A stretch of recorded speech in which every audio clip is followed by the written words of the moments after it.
بسم اللہ الرحمن الرحیم۔ پیارے باپ، آج کی ویڈیو میں حضرت علی علیہ السلام اور ایک عربی کا واقعہ بیان کریں گے۔ آپ سے گزارش ہے ویڈیو شروع کرنے سے پہلے ایک دفعہ درود پاک پڑھ لیں۔ نقاب پوش عربی کو جب حضرت علی علیہ السلام نے پہچان لیا، پھر کیا ہوا دیکھیے اس ویڈیو میں۔ نبی کریم صلی اللہ علیہ وآلہ وسلم کے وصال کے قریباً 10 دن بعد ایک عربی مسجد نبوی کے دروازے پر آیا۔ اس عربی نے اپنا چہرہ چھپا رکھا تھا۔ اس عربی نے نبی کریم صلی اللہ علیہ وآلہ وسلم کے وصال پر افسوس کرتے ہوئے دریافت کیا کہ نبی کریم کے وصی کون ہیں؟ تو حضرت سیدنا ابو بکر صدیق رضی اللہ تعالیٰ عنہ نے حضرت سیدنا علی مرتضیٰ کی جانب اشارہ کر دیا۔ اس عربی نے آپ کی جانب توجہ کرتے ہوئے سلام کیا۔ آپ رضی اللہ تعالیٰ عنہ نے اس کے سلام کا جواب دیتے ہوئے اس عربی کو اس کے نام سے پکارا۔ عربی نے جب آپ علیہ السلام کے منہ سے اپنا نام سنا تو وہ حیران ہو گیا اور پوچھنے لگا کہ آپ علیہ السلام کو میرے نام کے متعلق کیسے معلوم ہوا؟ تو آپ علیہ السلام نے فرمایا، مجھے نبی کریم صلی اللہ علیہ وآلہ وسلم نے تمہارے نام اور تمہارے حال کی خبر دی تھی۔ آپ ہی نے فرمایا، تمہارا نام موذر ہے اور تم عرب سے تعلق رکھتے ہو۔ تم نے اپنے قبیلے کو نبی کریم صلی اللہ علیہ وآلہ وسلم کی بعثت کی خبر دیتے ہوئے کہا تھا کہ تہامہ میں ایک آدمی ہوگا جس کے رخسار چاند سے زیادہ روشن ہوں گے اور اس کی گفتگو شہد سے بھی زیادہ میٹھی ہوگی۔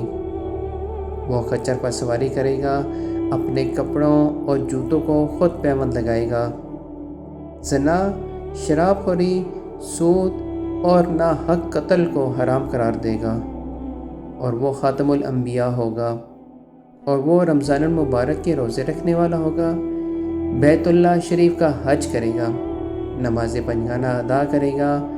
اے گروہ، اس پر ایمان لے آؤ اور اس کی تصدیق کرو۔ پھر تمہاری قوم نے تمہاری ان باتوں کو سن کر تمہیں قید میں ڈال دیا۔ جب نبی کریم صلی اللہ علیہ وآلہ وسلم کا وصال ہوا تو تیری قوم سیلاب میں غرق ہو گئی اور تجھے قید خانے سے رہائی نصیب ہوئی۔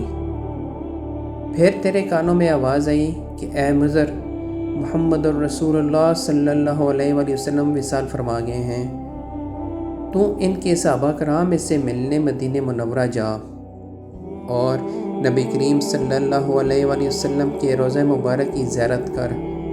اس عربی نے جب حضرت سیدنا علی مرتضیٰ علیہ السلام کی زبانی تمام حال سنا تو اس کی آنکھوں سے آنسو جاری ہو گئے۔ اس نے آگے بڑھ کر آپ کے ہاتھ کا بوسہ لیا اور عرض کیا کہ میں آپ علیہ السلام سے کچھ سوالات کرنا چاہتا ہوں۔ آپ نے فرمایا، تم سوال پوچھو، میں انشاءاللہ تمہیں شافی جواب دوں گا۔ اس عربی نے پہلا سوال پوچھا کہ وہ کون سا نر ہے جس کا باپ اور ماں نہیں ہے؟ حضرت سیدنا علی مرتضیٰ علیہ السلام نے فرمایا، وہ حضرت آدم علیہ السلام ہیں۔ اس عربی نے پھر پوچھا، وہ کون سی مادہ ہے جو بغیر ماں باپ کے پیدا ہوئی؟ آپ نے فرمایا، وہ حضرت حوا ہی ہیں۔ اس عربی نے پوچھا کہ وہ کون سا نر ہے جو بغیر نر کے پیدا ہوا؟ آپ علیہ السلام نے فرمایا، وہ حضرت عیسیٰ علیہ السلام ہیں۔ اس عربی نے پوچھا کہ وہ کون سی قبر ہے جس نے صاحب قبر کو سیر کروائی؟ آپ علیہ السلام نے فرمایا، وہ مچھلی جس کے پیٹ میں حضرت یونس علیہ السلام رہے اور وہ انہیں 3 دن لیے پھرتی رہی۔ اس عربی نے پوچھا، وہ کون سا جسم ہے جس نے ایک بار کھایا مگر دوبارہ نہیں کھایا؟ آپ علیہ السلام نے فرمایا، وہ حضرت موسیٰ علیہ السلام کا عصا ہے جس نے سانپ بن کر فرعون کے جادوگروں کے جادو کو ہضم کیا۔ اس عربی نے پوچھا کہ وہ زمین کا کون سا حصہ ہے جہاں ایک مرتبہ سورج کی کرنیں پڑیں؟ آپ علیہ السلام نے فرمایا، دریائے نیل کی وہ سطح جو حضرت موسیٰ علیہ السلام کے عصا سے ظاہر ہوئی۔ اس عربی نے پوچھا کہ وہ کون سا پتھر ہے جس سے جاندار پیدا ہوا؟ آپ علیہ السلام نے فرمایا، حضرت صالح علیہ السلام کی اونٹنی۔ اس عربی نے پوچھا، وہ کون سی عورت ہے جس نے 3 سال میں بچہ پیدا کیا؟ آپ علیہ السلام نے فرمایا، حضرت مریم علیہ السلام نے۔ اس رابی نے پوچھا کہ وہ کون سے دو دوست ہیں جو دشمن نہیں ہوتے؟ آپ علیہ السلام نے فرمایا جسم اور جان۔ اس رابی نے پوچھا کہ وہ کون سے دو دشمن ہیں جو کبھی دوست نہیں ہوتے؟ تو آپ علیہ السلام نے فرمایا زندگی اور موت۔ اس رابی نے پوچھا کہ شے کیا ہے اور لا شے کیا ہے؟ آپ علیہ السلام نے فرمایا شے مومن ہے اور لا شے کافر ہے۔